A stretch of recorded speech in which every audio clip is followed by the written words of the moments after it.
अनुराधा वैदिक एस्ट्रोलॉजी में आप सबका अभिनंदन। चलिए आज बात करते हैं सुसाइड की। क्यों? क्योंकि आज के डेट में मेंटल हेल्थ एक बहुत बड़ा विषय है। पहले जब खासकर इंडिया में बड़े फैमिलीज हुआ करते थे, सबके पास कोई ना कोई सपोर्ट सिस्टम हुआ करता था, चाहे वो आपका भाई, चाहे भाभी चाहे और कज़न्स, कोई ना कोई हुआ करता था जिस पर आप डिपेंड रह सकते थे अपनी मन की बात बताने के लिए, और आपको वहाँ फिजिकल, मेंटल, इमोशनल, फाइनेंशियल सभी हेल्प मिलते थे। लेकिन आज ज़िंदगी और भी टफ होती जा रही है जब सिक्युलर फैमिलीज, न्यूक्लियर फैमिलीज हो गई हैं, और आजकल आप देखते हैं कि लोग तो एक एज के बाद अलग और अकेले रहते हैं।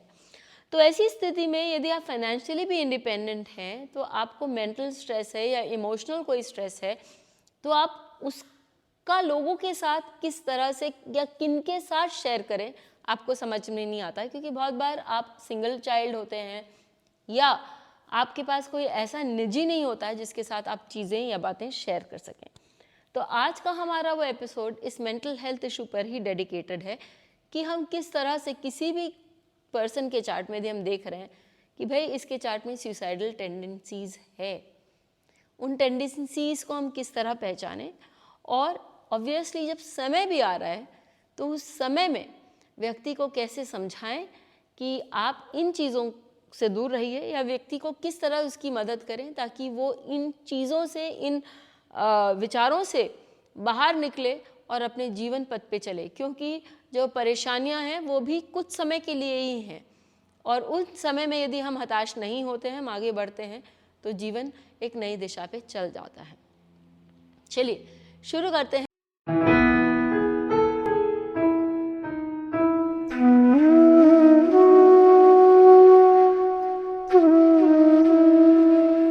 लेकिन उससे पहले आप सभी का धन्यवाद कि आपने हमारे यूट्यूब और स्पॉटिफाई चैनल्स को लाइक, शेयर, सब्सक्राइब किया। यही नहीं, आपने अपने कमेंट्स और सुझाव भी लिखे। यदि आपने अपने कमेंट्स और सुझाव नहीं लिखे हैं तो याद से लिखिए, और आप ज़रूर से बेल आइकन दबाइए ताकि आपको अपडेट्स निरंतर मिलते रहें। सुसाइड किसे कहते हैं? जब व्यक्ति अपनी हत्या स्वयं करे तो उसे सुसाइड कहते हैं। एस्ट्रोलॉजिकली स्पीकिंग हम उस पर क्या क्या देखते हैं? अपने बारे में, क्योंकि लग्न से जुड़ा हुआ है। तीसरा भाव, क्योंकि आपको अपने हाथ से अपना काम करना है तमाम व्यक्ति को। और अष्टम भाव, क्योंकि वो मोड ऑफ डेथ बताता है, किस प्रकार से व्यक्ति की डेथ होगी, वो अष्टम भाव बताता है।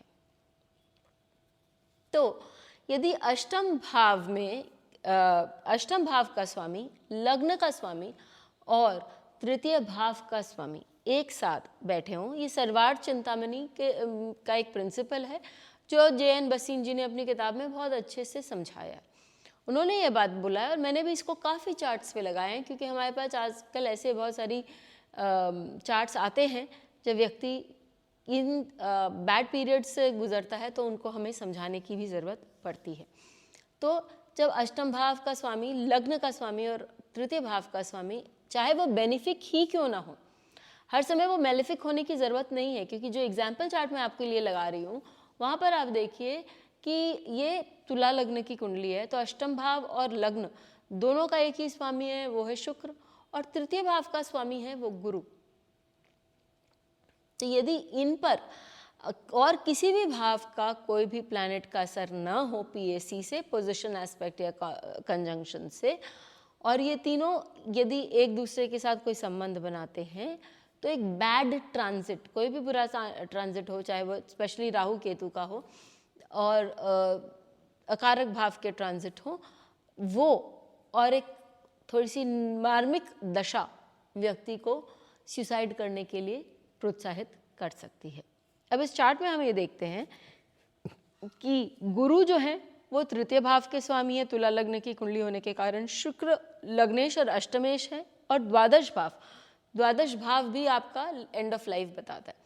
और जो यदि हम देखें यहाँ पर सूर्य और बुध बैठे हैं, बुध भी द्वादशेश हैं, सूर्य एकादश भाव के स्वामी है। ये बहुत अच्छी कृपा हुई, क्योंकि यदि इन पर यदि किसी भी शुक्र और गुरु पे किसी की भी छाया नहीं पड़ती, या कोई भी एस्पेक्ट या कोई भी और कंजंक्शन नहीं होता, तो वो व्यक्ति सुसाइड करने में सक्षम होता।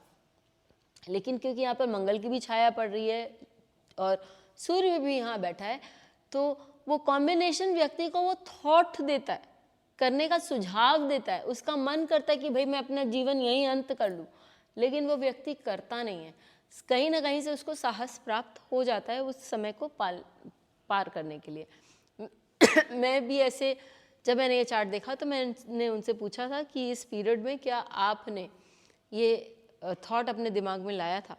तो उस व्यक्ति ने मुझे हाँ कह के कहा कि हाँ, उस समय बहुत सारे जीवन में बहुत सारे प्रॉब्लम्स चल रहे थे, तो ये दिमाग में थॉट आ रहा था कि भाई जी क्यों रहे हैं।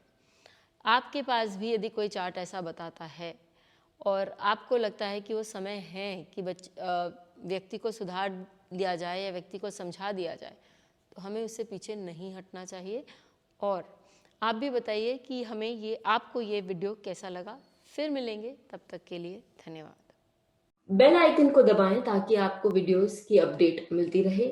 हमारे वीडियोस को लाइक करें, शेयर करें, उन पर कमेंट करें और हमारे चैनल को सब्सक्राइब करना न भूलें।